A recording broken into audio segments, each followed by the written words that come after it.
Eventually.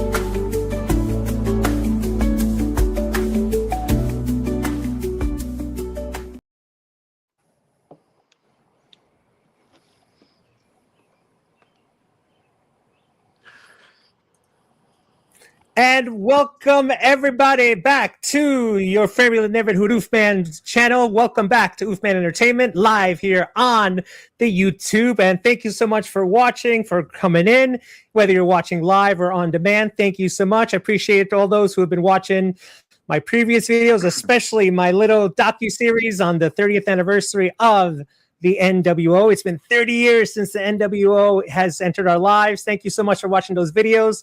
The videos are close to 200 views, so if you haven't checked that out after this live video, go back and check it out, and check out all the rest of the videos that I have in store. But for now, the reason we are here on this awesome and live edition of Gabbin with Oof, episode 29, is I have the absolute honor of interviewing two real dudes with attitude, two guys that I've been watching for a couple of while in the independent scene.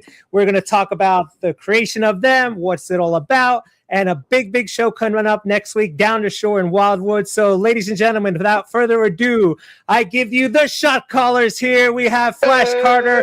We have Danny the Keys, the man, the myth, the legend. Ladies and gentlemen, please welcome the shot callers. Gentlemen, welcome to Oofman Entertainment. Well, first Gabbin off, with the Oofman, Oof. Love being here.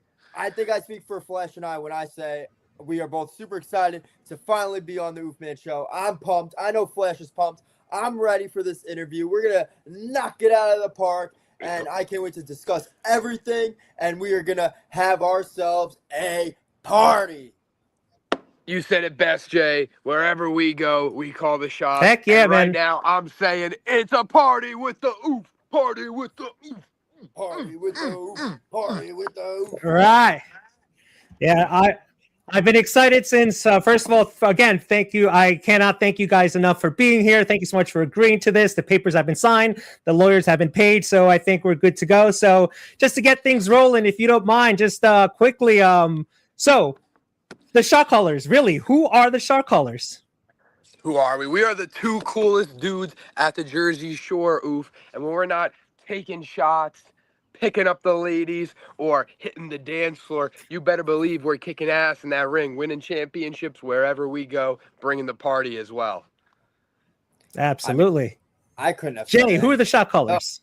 I couldn't have said it any better myself. Flash gave a phenomenal introduction of just who the shot callers are. We love to party. We love to have a good time. We love the Jersey Shore. We love the ladies. And on top of all that, we love professional wrestling. We want the gold. We want to party and have all the gold wherever we go, no matter what promotion we come to. We want to capture that tag team gold. And of course, we want to enjoy it and have every single person that watched us win that tag team gold come out with us to the after party and celebrate like the shot callers do. Awesome. So on that note, so who came to who? Did Jay go to Flash, Flash go to Jay, or was it a pick it names out of a hat? How did you guys become the shot callers? Well, it's fitting you ask us this question just a few days after a matchup where we teamed with the man who brought us together. That would be TJ Marconi, our fellow member of MADE over at Fight Factory Wrestling. He was the one who had the idea. He actually approached me about it at a Titan Wrestling show many years back. And he came up with the idea of seeing me and Jay out all the time, in real life, partying at bars. He's like, just put that on screen. And that's where we are today. Oh, awesome. Cool. Yeah, I mean, without TJ Marconi, there might be no shot callers. But similar to what Flash said, TJ came up to me and was like, you guys go out all the time. You guys are real life best friends. Be a tag team. That works, especially at the end of the day.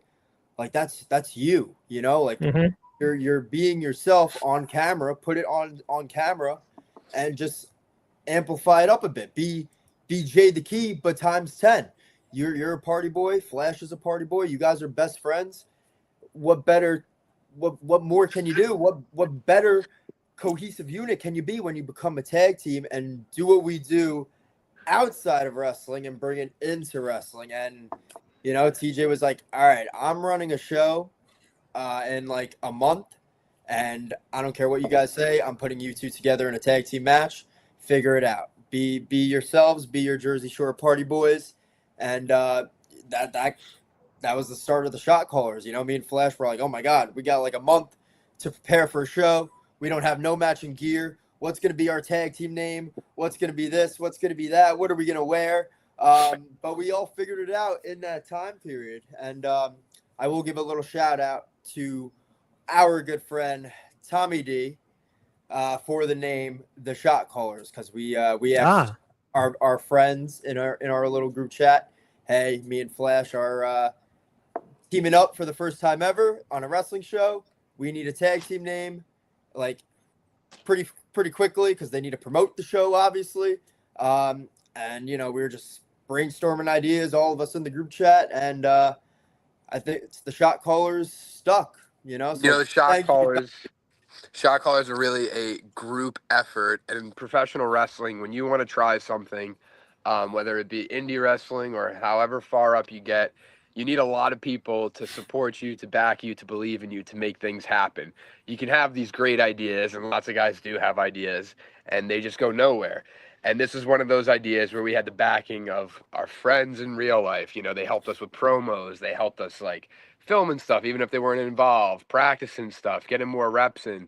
Just a lot of different areas came together. And then, of course, people in wrestling believing in us, booking us, giving us chances, other wrestlers giving us chances to work with them specifically, and then putting in the good word and stuff like that. So it was just a very culminating effort, to Shot Callers. And I think we're still just scratching the surface of what we're possible of.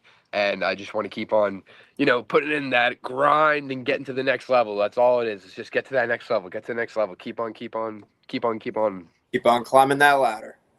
Yeah. On that note, so when you guys, always when you hear documentaries of wrestlers getting into the wrestling scene, obviously you guys are younger than me. I'm an old man, but whatever. When you decided to enter into pro wrestling, and you're going to give it a go, and it was not like, I'm just going to do this for the weekends or for, gas money. How did your families react to that decision when you sat them down, like, look, this is what I want to do. And again, it's not a weekend job. This is what I really want to get into. How was their reaction? You said you had support when you became a tag team, but what about individually before, when you took that first step into training and all that? How was your reaction to your family, friends, loved ones, whatever, when you told them, I'm going to do this professional wrestling thing? Definitely, they weren't expecting that it would really happen. Because, I mean, at the time, it was 2016. I'm a year out of high school, and I've always wanted to be a wrestler ever since I was a little kid, right? We all see WWE on TV. We see the superstars, the Hall of Famers that they are now, John Cena, The Rock, Shawn Michaels, Undertaker, Triple H, you name it, Eddie Guerrero, and seeing all those guys, you want to be those guys when you grow up. So when it all came about, I'm 120 pounds at 19 years old, and I'm like, hey, this guy has a ring, and like, he said I could, come and train with him and be on his YouTube channel and film videos and whatnot.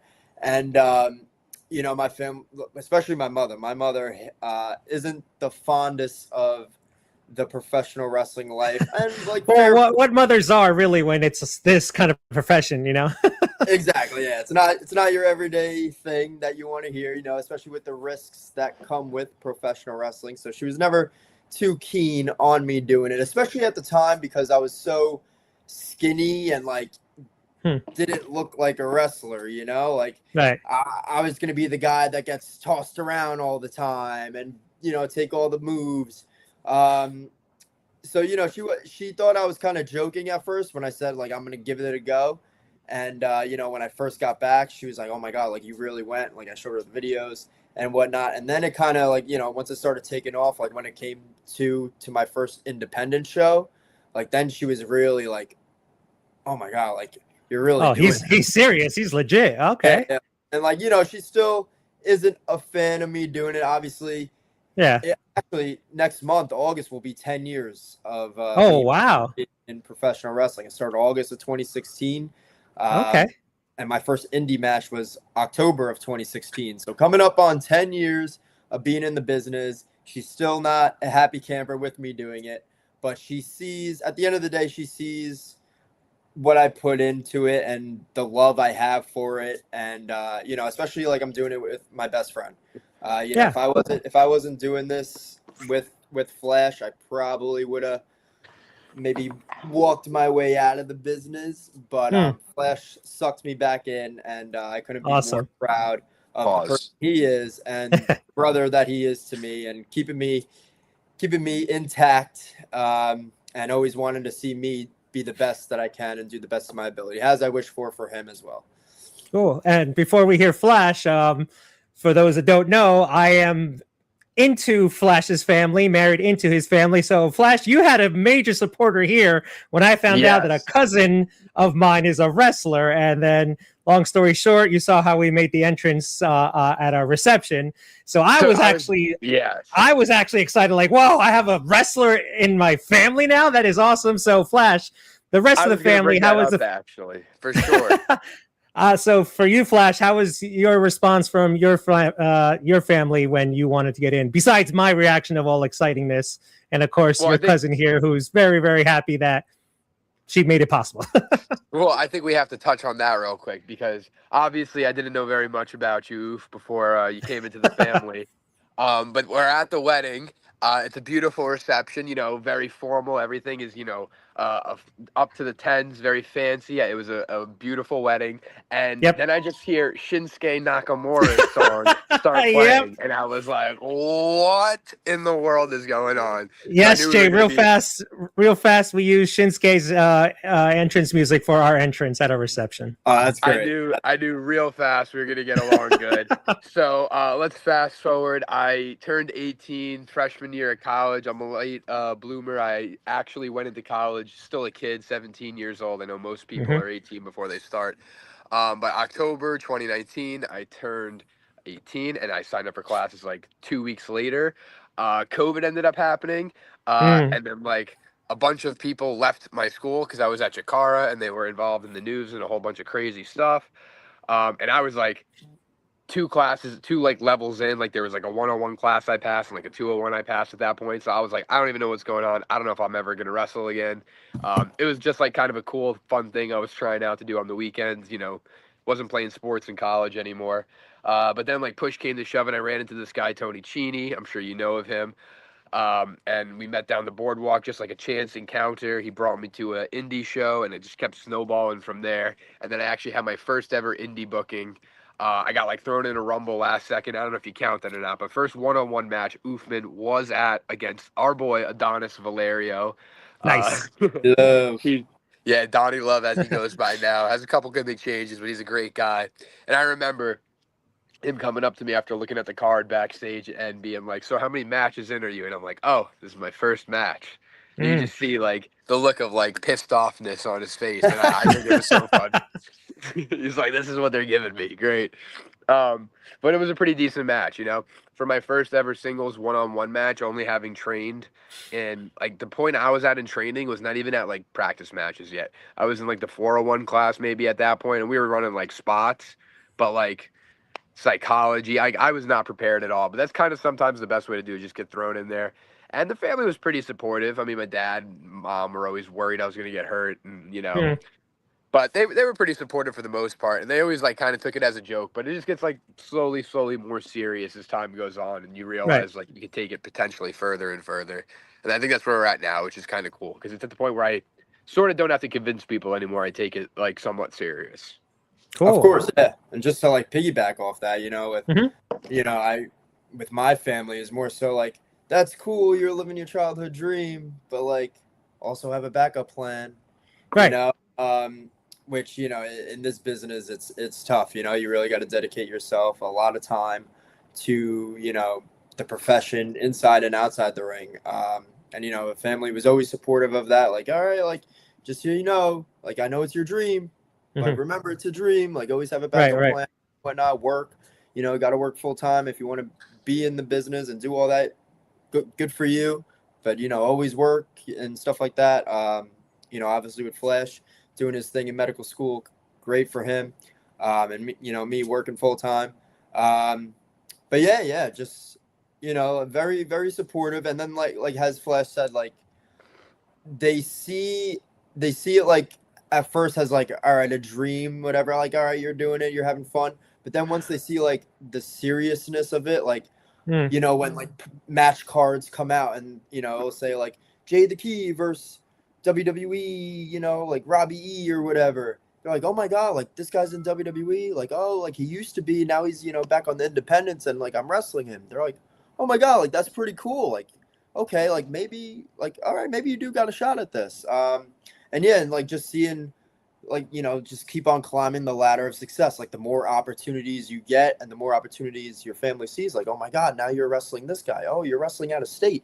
Oh my God, you're like all over the place now, you know. And obviously recently, I don't know, you know, kind of getting early into it, but obviously most recently in the past, what, 6-7 months, I did that for flashcard. Had to do it. But in the past, like what, 6-7 months, you know, we've been getting blessed with extra work opportunities with WWE, and you know, once they see that and they're like, oh my God, like they're close, like they're doing the right things, like this could, you know, this dream could become a reality. So they see the work we put in, and you know, they're very, very supportive of us. Awesome. So let's talk about it real fast. That first tag team match, you guys were pitted together as the shot callers. Walk me through it. How were you feeling? What were you feeling? And and this could be either then or another time. When did it hit you guys that like, holy S, I'm a wrestler? So let's first talk about that first tag team match you guys were pitted together, and then whether it was that match or when did it hit you, either both of you or either of you, like this is like we were just talking about, it's officially legit, but when did it like reality hit, like I'm a professional wrestler? So let's first part, the first tag team match you guys are pitted together. How were you guys feeling? Pretty good. We had done some, like, I think like technically the first, would that have been the TJ show, Jay, or did we do anything like in practice or at Grimm's before that? I can't remember. Yeah, no, it was the TJ show. Yep, that was okay. So the TJ show, but I mean, we had obviously been hanging out a ton and talking a bunch, watching wrestling, and for a while, actually, it was funny because Jay was in a tag team with another guy at a place, and I was a solo wrestler. And that ended up happening for a while. So we would just always be together on the same shows, but we weren't wrestling together. And for a bit, we actually feuded on like 3 different promotions, like at the same time a year prior to teaming up. But then that first match came together, and it was more or less like, let's get over the like partying thing and like the Jersey Shore thing. And we had like a lot of people there that liked us, and it was at the Jersey Shore, so that kind of helped. And we kind of just did our like singles matches, like styles with maybe one tag move in there. And just, you know, we put together a match that had a lot of character, not really a lot of big fancy moves. I think I did hit the cutter at the end, and we were up on that, so that helped. But that was about it. So yeah, it was mostly getting over the character, and the crowd was really into it. And that's where we were like, yeah, we got to keep on going with it. Cool. Yeah, Jay, your memories from your first tag match? Yeah, I remember me and Flash both being very excited for it. You know, we got the gear, the little, I had like these shiny gold pants and jacket. He had shiny silver pants and jacket.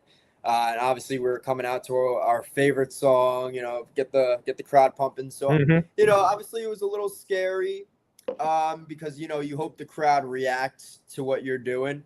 And, right. You know, as soon as the music hit, we fucking, can we curse on this? Yeah, a couple slip ups. This is not not for kid video. So yeah, there's your one slip up. We're all allowed one. There you go. We busted through the curtain, fist pumping, and you know, luckily the crowd caught on immediately. They were, you know, the kids right there. They were dancing with us. They were pumping their fists, so that always helps. And we like Flesh said, we focus more on entertainment rather than the moves. And really trying to get ourselves over more. And yeah, it was just a lot of fun. We got the W. So to have, to debut as a tag team and get the W, it's like kind of rare. So Yeah. like we were happy about that, and we were happy about the match. Overall how it came out, because also that match led to more opportunities. So like you said, for the second part of your question, when did it hit that we had something here? It Yeah. was legit the following week, Friday. After our first tag match, one of the promoters was actually in attendance, Tommy Fierro, promoter of ISPW, and he took a liking to us from that tag match and invited us out to his show that he was having on the next upcoming Friday in Hackettstown. And Okay. we weren't expecting to be to wrestle. He invited us there to show face, help out, pay dues. So we were like, yeah, of course, absolutely, we'll be there. We get there, help set up the ring, and he really took a liking to us. I think from that start, because he was like, hey boys, follow me, and he had the shot caller's name up on the board there. And we're like, oh snap! Like, thank you for the opportunity. We're wrestling in a tag team match. That's great. We weren't expecting to wrestle at all, so to have that opportunity alone was awesome. And then, he was like, well, did you see the underline? Like, we weren't even paying attention to that. He actually had us booked to win, which was, to debut in a new promotion. He barely knew us. To have us win, right out of the gate in our ISPW debut was, definitely a real feel-good feeling. Like, oh my God, he barely knows us, but must have really liked our gimmick and what we had to offer, that he's putting us over in our ISPW debut, which it's a hard guy to please. He's all about the business, and to have that feeling and trust from him so early out of the gate was definitely influential for sure. And to close it off, I knew we had something as soon as we walked out of the curtain for that match. Like, when we stepped out of the curtain with our music and our energy, the crowd went nuts. They became unglued. Like, to this day, I think that was probably one of the biggest pops I've ever had making an entrance, solo or in a tag team. It really felt like I felt the crowd. Not to say I don't feel the crowd in every match, but that was wow. All right, we really have something here. If they're reacting to us, this is a new area. We've never wrestled here. Nobody knows us. To have that reaction when we came out, and then when the reaction when we won the match was the icing on the cake, man. It was Awesome. such a good feeling. Yeah, and about that, I've seen you guys everywhere, from little bingo halls. I saw Flash in a farm, at a fair. Has there been a place where you guys, because again, like you're saying, you had the great support of your family, your friends, loved ones, and all that. Was there ever a time that, and one either together as a tag team or individually, that little guy known as Doubt likes to kick us down when we're chasing our dreams?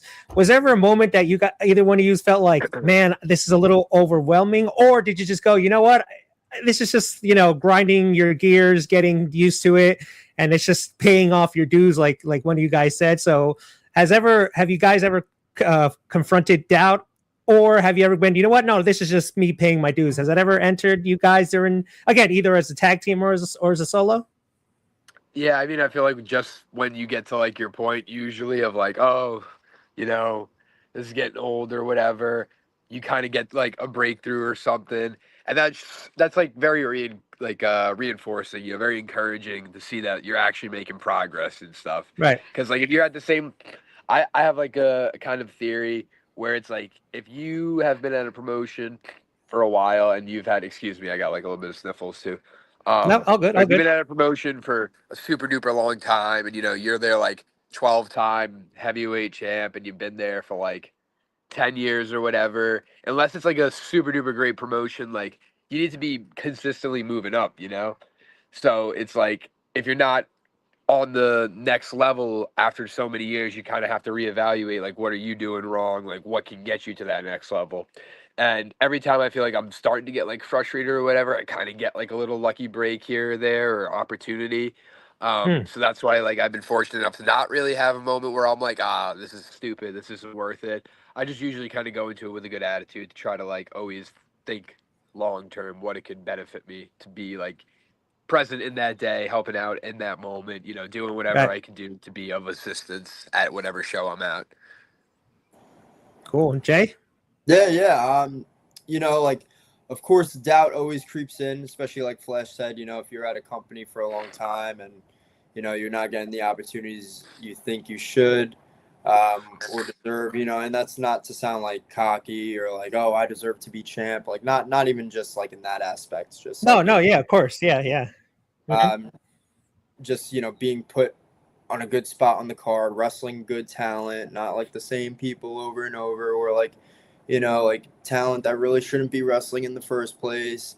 But yeah, I mean, doubt creeps in a lot. I think this business is not only physical and taxing on the body, but definitely a lot of mental as well.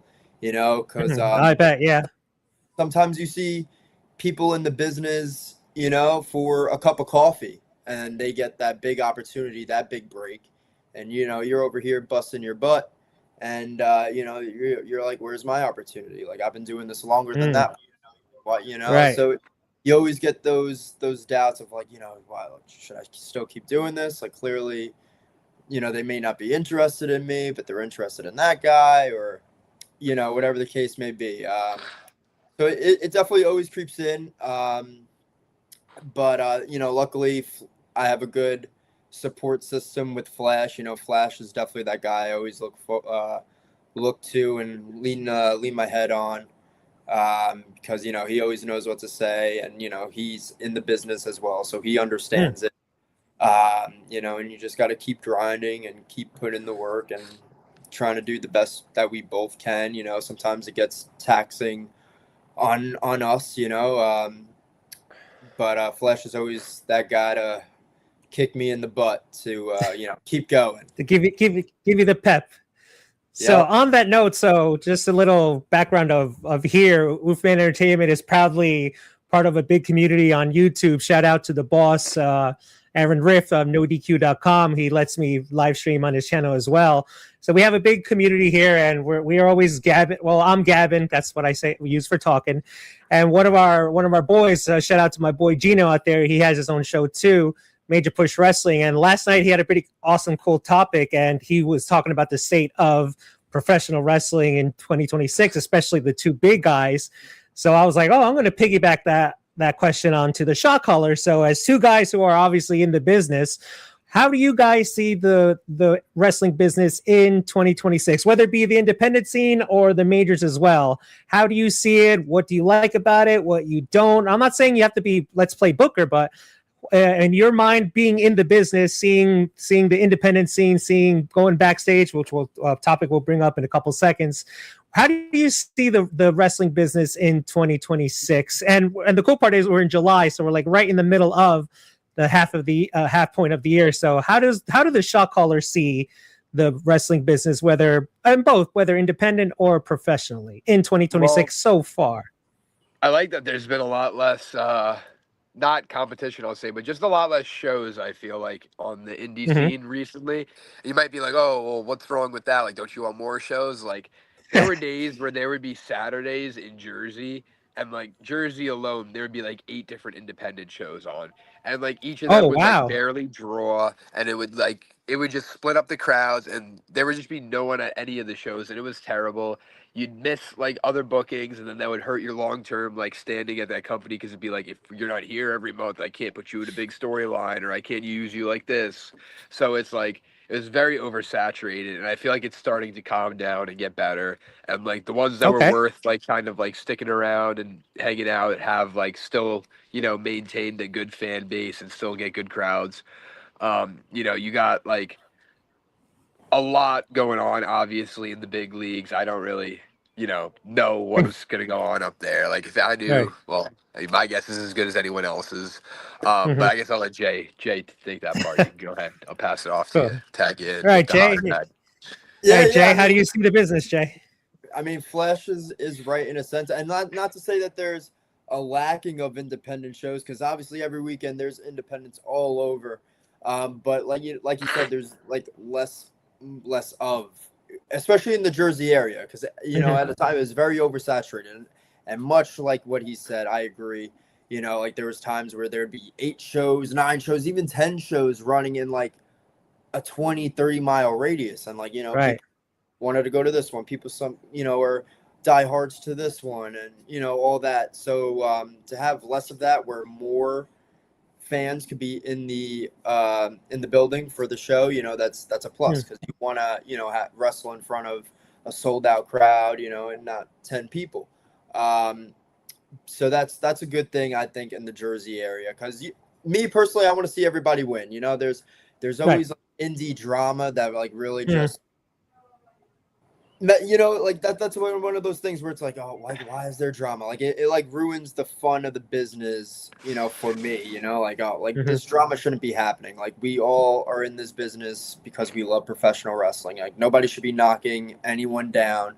We're all here because we love pro wrestling, and like to see everybody win is a win in my book. Like even if I'm not on that show and people that I know are wrestling in front of a sold out crowd, I feel like I'm winning because my friends are winning, wrestling in front of a good crowd. And for like you said, the majors like TNA, AEW, WWE, I definitely think it's a good thing, especially with competition. Competition's always good. There's always going to be people that are better than you, people that are less experienced than you. So it's always good to, get in the ring with the less experienced, to teach them the way and show them the way, and always to get into the ring with the veterans and people who are more experienced than you, so they could teach you things you might not have picked up yet, or because wrestling, you learn something new every day. Like like I said, I'm 10 years in and I'm still learning certain things, and like like now it's like those small details, like with the psychology or placement, or those like emotions, facials, like like those small things really do matter. So yeah, I mean, I think the way WWE is heading with TKO and everything, like to me personally, I think it's great. I mean, I know the internet wrestling community. You can never satisfy everybody, especially the IWC. That is probably one of the most community that like is always pissed off about something. Yeah, you can complain about ticket prices, but in the end, like they're making great money. The wrestlers, think about it, like the wrestlers are making great money. Like they have never made as much money as they are making now, and that's a good thing, because at the end of the day, they have families. They need to provide for their families. So to see WWE doing so well, like it's even doing better than the UFC. Like TKO is combined WWE and UFC. So to see professional wrestling, a predetermined sport, doing better than mixed martial arts, jiu-jitsu, MMA, like I think that's a big plus in my book. And TNA is on the come up. They got a TV deal recently. A lot of my friends are wrestling on TNA, so kudos to them. They're doing great. AEW, same thing. They're giving competition to WWE. With having great superstars, and again, a lot of my friends are wrestling in AEW as well. So, like I feel like I'm winning because my friends are winning, because they're getting those opportunities and they're on those major promotions. So I think wrestling as a whole in 2026 is the best it's ever been. We're in a boom period right now, and I'm happy with the direction in all aspects of wrestling it's going, but less drama. Well, that's no matter where you are in your workplace, you're always going to have drama, so that's there. But speaking of, great segue there, Jay. You mentioned going from 10 people in the arena, gym, whatever, to thousands.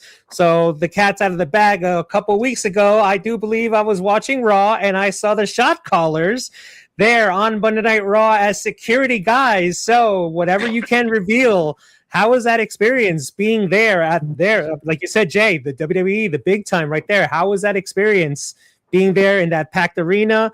Just like what were your emotions going through? Like were you freaking out, or were you like, again, when you're in a professional independent scene going to the big time, for even though that was like a little segment, how are you guys feeling in that moment where it's like, wow, you went through the curtain, you stood there all stoic and like, don't mess with, I think you were protecting Aldris, I believe. And I was sitting there going like, holy heck, that's the shot callers. How awesome is that? So were you like me inside, all excited, or were you like stern but freaking out? Like, just talk to me of that experience being there on Monday Night Raw. Well, I don't want to, give away too much. I always got to keep no, it's fine. And everything. Exactly. But, give what you want. Give what you want. It's a good taste of what could potentially be like your future career, essentially.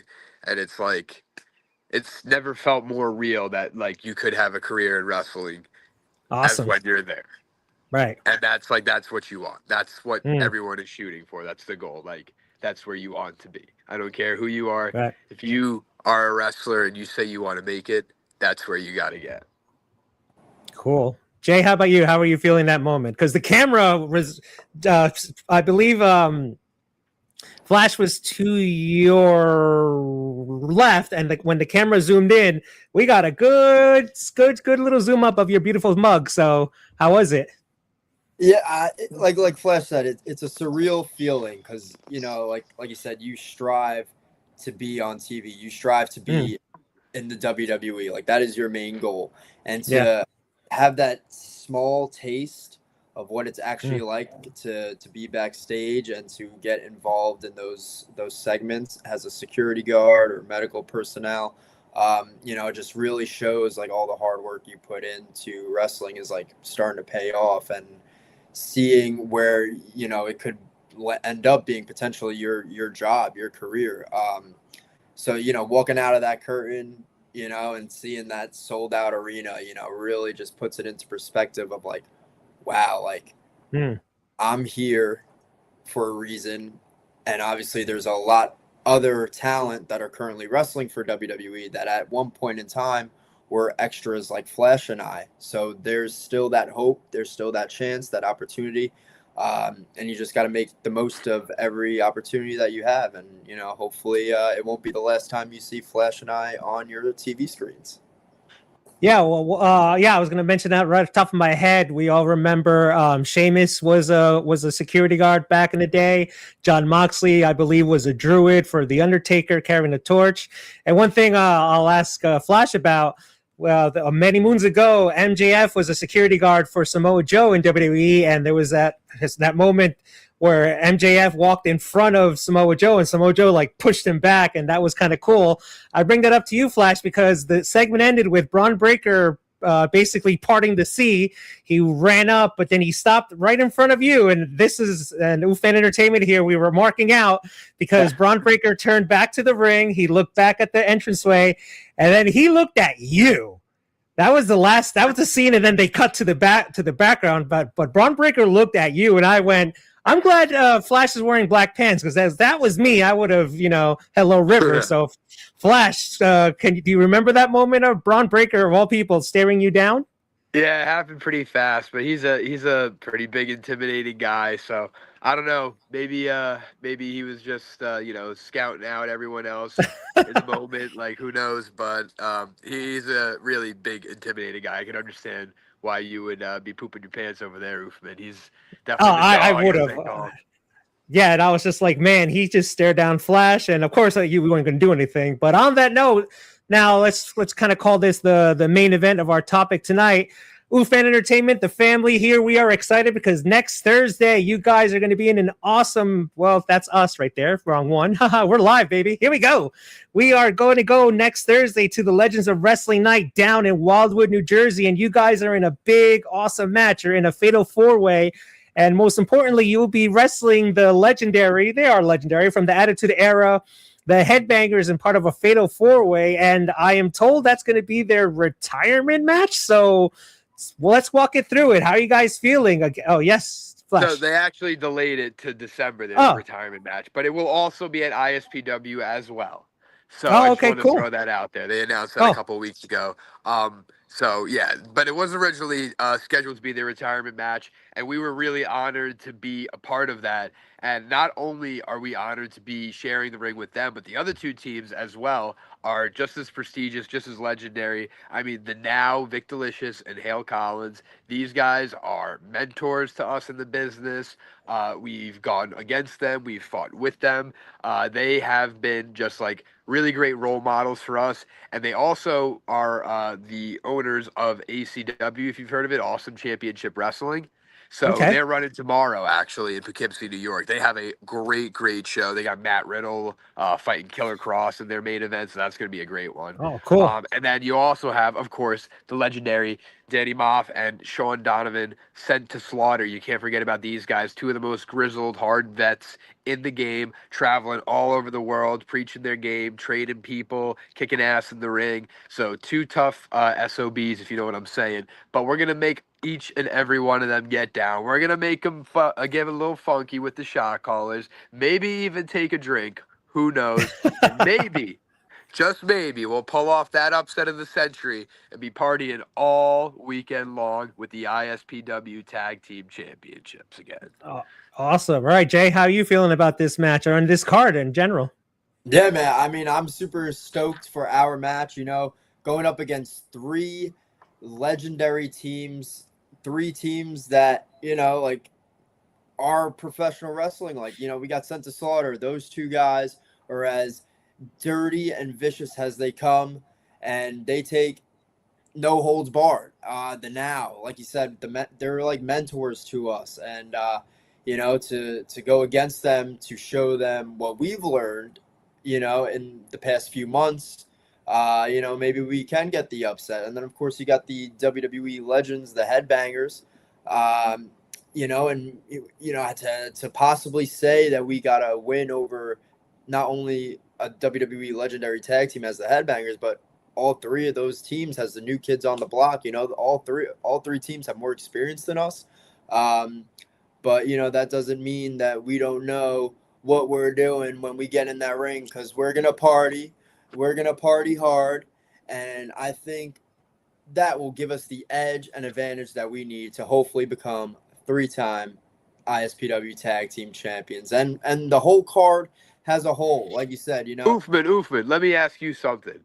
What, in your opinion right now, me and Jay Evans as a team, is the most prestigious tag team championships in the world that we could win? In the world, what would you say? Well, I asked you guys the state of wrestling earlier, and well, the WWE tag team scene is god awful.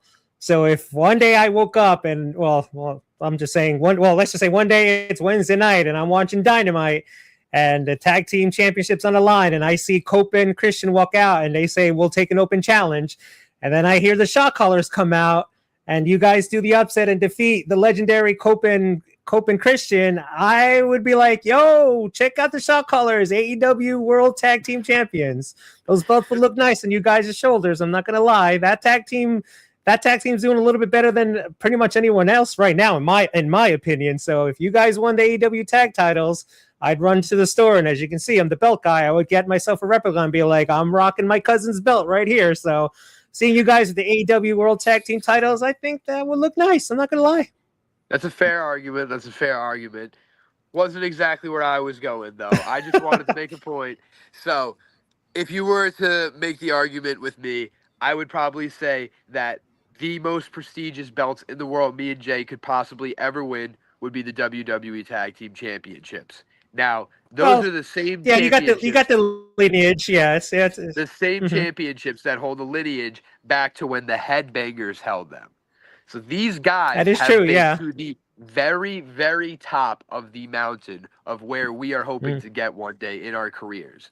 They have achieved it. So you could say they weren't, the champs for a super long amount of time, but they were at that mountaintop, and they did what any tag team in professional wrestling has to dream of doing, winning those WWE Tag Team Championships. So for us to get a chance to go against them is going to be absolutely insane, and we are going to make the most of it 100%.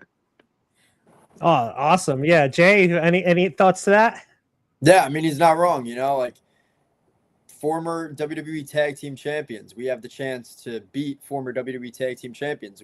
And that is the pinnacle of what Flash and I are trying to do. You know, we are trying to be the very best of the best. We are trying to be in the same conversations as these legendary all-time great tag teams. So, you know, like that is a hopeful goal that one day we will reach, a mountaintop that we will stand tall on. Jay the Key and Flash Carter, WWE Tag Team Champions. That has a nice ring to it, and I hope one day that becomes a reality.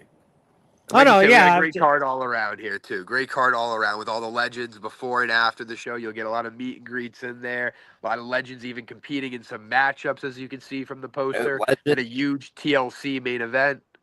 Legends against newcomers, Val Venus versus Rico Gold. A match that I'm super interested in. Marcus Mathers versus Mark Angel. Father versus son. Like those things like that. Those are some great moments in professional wrestling. The legendary Tony Atlas wrestling. Defending his tri-state championship. You got Carmine, who has celebrated his 24th birthday today. Shout out to the kid. And then, like I said, you got some great women's action. You got triple threat action. And then that huge TLC match. But the party starts with us, of course. The Fatal 4-Way Tag Team match. That's the one you want to look forward to because we're there ready to party. Speaking of meet and greets, so just going back to what we were talking about earlier, experiences and all that. So like you both were watching wrestling when you were young. Flash, I've been to your house. I don't know who has more belts, you or me, but whatever, who cares? Clearly we're fans at heart and all that. So you guys growing up watching wrestling, WWE, TNA, or whoever you watch, I'm sure you guys would go to conventions. Guys would go to the shows. Now that's you doing it. So when you do, and I see it when Oofman Entertainment goes to your shows, you guys are doing autographs, taking pictures with the kids and all that. Do you, when in that moment, do you, no pun intended, flash back to like when you were those kids that like are all excited to see you? I forgot. I think it was in Kitalon. You guys had your own section with the kids all brought posters with the shot callers. So when you go do your meet and greets, you do your autograph sessions, you're signing photos, your 8x10s on your awesome merch table, and you're taking the photos with the camera. Nowadays, everybody's doing selfies and all that. Back in my day, I had to take the photo, wind it up, and take it to the store, showing my age. So when you're in that moment, do you flash back to little Jay, little Flash going to see their heroes, and now you're someone's heroes? Do you think about that, or? And obviously, do you not like take nothing for granted? So you go, all right, this is awesome. Like, how is that moment when you are now the hero to the little kids versus when you would go to see your heroes? 100%. Like it really puts into perspective of like just how important you are to some of these little kids, man. Like, you know, like I was super excited to meet all the wrestlers when I was a kid. Now to be on the opposite end and them being excited to meet Flash and I is just a very humbling experience. And it really, you know, like you said, take nothing for granted. Like the fact that fans are coming to see you perform and like specifically want to see you like, oh, I'm here for Jay. I'm here for Flash. Like that's such a feel good feeling. And, you know, it reminds you of why you got into wrestling in the first place. You feel that connection between the wrestler. And yeah, I couldn't be any more blessed and thankful for those opportunities and being such a role model to some of these kids because, you know, they'll message Flash and I sometimes like, you know, I'm super excited that you're a wrestler. You know, I'm your number one fan. And we have fans all over the world. So to have fans all over the world is absolutely mind-blowing to me. Like little 8-year-old Jay the Key wouldn't think in a million years that I would be living this life right now. So I'm just very blessed and thankful and excited to meet any fan that comes our way. Yeah, and Flash, really real fast, excited. Back to that. Yeah, Flash, back to that Kitalon show. I remember when you guys came out, I turned around and there was this whole section of teenage kids with your Flash merch. And I'm like, holy cow, these guys are really over. So how do you see that when you see your merch out there? Like, oh, that's me. I saw something so funny the other day. I saw one of my foam lightning bolts that I sell on eBay, and I was like, wow, that's a pretty cool achievement. I hope it was signed at least. It wasn't, and the big thing was it was way upcharged. They had it for like $20, and I sell them for $5. So I don't know. Someone's trying to make. Well, you got to make your money, I guess. I guess so. Yeah. So, But Flash, how do you when you see your merch out there, when you see the fans go crazy for you? I'm not gonna lie, you guys. When we go to your shows, you guys are the most popular ones on the card, and then, like I said, before the show starts, your tables are most packed. The break, your tables are more packed, and then at the end, kids aren't leaving your tables. So, Flash, for you, I know again, since I know your story a little bit better, but now you're the hero. How does that make you feel? Well, I mean, first of all, shout out to Mom, because she's always, helping work the merch stands, help with the merchandise, design, stuff like that, get me good prices for people. But it's super encouraging, because there's been those shows where, you don't sell a single thing and no one comes up to you, and it's depressing, but you got to like tough it out. And I'm really excited for Wildwood, because last year specifically, I remember, oh my God, Jay, I don't know if you remember, but after the show, we got mobbed by like 500 people, and we sold so many things. We signed so many autographs for people on kids' shoes, hats, like you name it, like people's faces we were signing. It's all crazy stuff. And yeah, that show that you were talking about, the December ISPW show, that was our South River crew. Harley and all them made their way out there. They're always great with the signs, with the paintings. Very, very talented artists. So definitely shout out to them. Some of my favorite fans to wrestle in front of. And yeah, they're super, super positive always, and just I love it. It keeps me going. It's what I do wrestling for in the end. Well, not to brag or anything, but I have an exclusive water bottle here signed by the shot caller. So no, you will not see this on eBay because one of you guys put my initials on it. So this is staying here at Oofman Entertainment. Bucky here is going to protect it. So yeah, you guys signed it. I'm like, I'm going to cherish this because, like I said, one day you guys are going to be in the big time, whether WWE, AEW, and besides the fact that want to use his family, but Jay, your family as well. We're always excited here at Oofman Entertainment seeing you guys on. When I see your posts on social media, which we'll get to plug to in a couple seconds, we try to go to your shows, try to be supportive, and again, not to tell my story, but back in my day in high school, I was part of a little wrestling indie thingy in someone's backyard. I didn't have ambitions to see it, but to know two guys that are in the business, just want to say we're absolutely in this household, and the whole family are cheering you guys on. So I cannot thank you guys so much for being on this show. So thank you so much for being part of it. We are uber excited for next Thursday. So before we get to the end, is there any last things we need to know about this show, guys?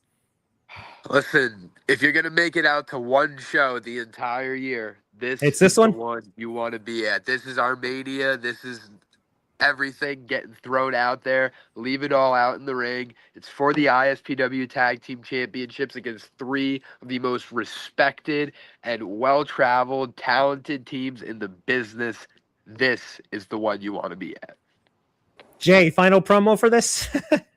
Like you said, three respected, well-renowned, traveled all over the world tag teams that we are getting mixed in there with, and we're so honored to be a part of this match, of this show in our home away from home, the Jersey Shore, Wildwood, New Jersey. Come out, guys, support. Like you said, this is our WrestleMania. This is our big show, our big moment, throwing everything out on the line, and hoping to become three-time ISPW Tag Team Champions, the Shot Callers. All right, so for the fans out there, where can the fans find you on social media? You can find me on Instagram, TikTok, Twitter, at RealJTheKey. All right, and Flash, where can we find you? Flash_Carter on everything, and just Flash Carter on Facebook.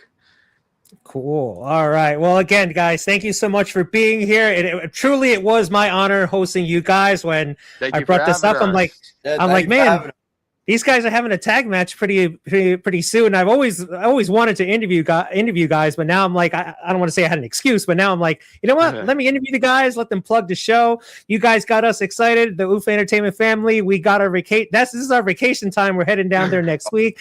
We're excited for it, to see you guys in action. We're best of luck for both of you. We'll talk next week on Thursday and all that. But on behalf of the Oofman Entertainment, again, thank you guys so much for being on the show. I hope in a couple months again we can do this again.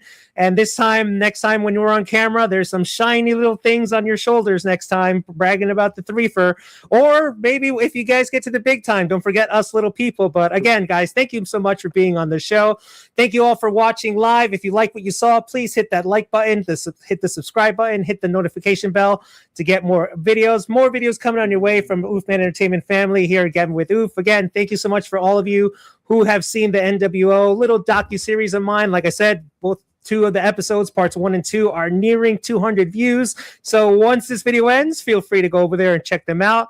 More videos coming up as well. Again, a major shout out to the boss, Aaron Riff, for letting me live stream on his channel as well. On behalf of the shot callers, I am your friendly neighborhood Oof fan. Thank you guys so much for watching. God bless. Please take care of everybody around you. And always have a good time. And next Thursday night, we are going to party, gentlemen, like there's no tomorrow. I can guarantee you that. So once again, thank you guys so much and have all a good night.